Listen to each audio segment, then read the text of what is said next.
Assalamualaikum warahmatullahi wabarakatuh. Pemirsa muliakan Allah Subhanahu wa taala. Ada orang berfikir bahwa tidak usah kita ikut memilih.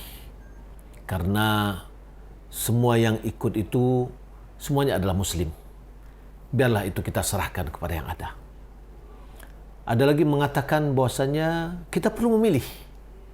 Karena kita ingin lebih mendahulukan orang yang kita anggap adalah lebih baik. Ada yang mengatakan, tidak usah memilih. Karena ini adalah demokrasi. Demokrasi tidak ada dalam agama Islam. Dan bermacam-macam. Pemirsa yang dimuliakan Allah Subhanahu wa taala. Kalau di dalam kaedah demokrasi bahwa yang suara yang banyak akan menang atau menentukan arah, ya, sehingga ada yang berinisiatif untuk golput saja. Kalau seandainya 60% dari masyarakat Indonesia tidak ikut memilih, yang 40% saja yang memilih, pertanyaannya, apakah hasil pemilu itu diakui? Jawabannya pasti diakui. Kalau seandainya hasil 40% itu diakui sebagai hasil pemilihan umum, berarti tidak ada gunanya 60% yang tidak ikut pemilu.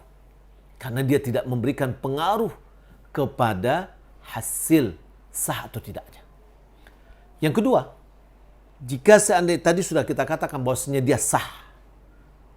Lalu, kalau seandainya 40% ini membuat undang-undang, pertanyaannya, apakah undang-undang yang dibuat, yang disahkan, berlaku hanya untuk kepada orang-orang yang ikut pemilu atau kepada semua rakyat Indonesia? Tentu jawabannya adalah kepada semua rakyat Indonesia.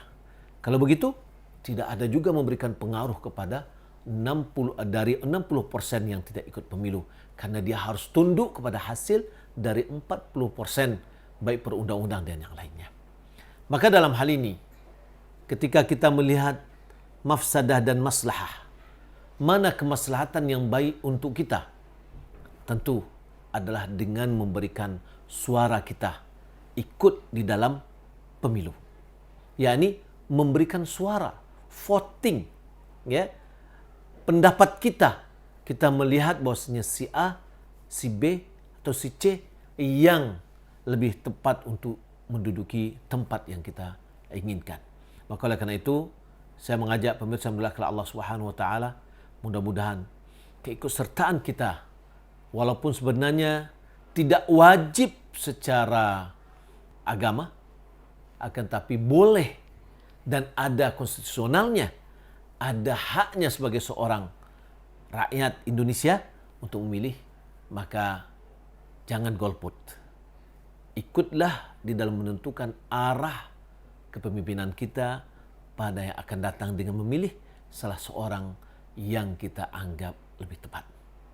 Mudah-mudahan keikutsertaan kita memberikan kebaikan untuk bangsa, negara, dan agama kita. Wabillahi taufiq hidayah. Wassalamualaikum warahmatullahi wabarakatuh.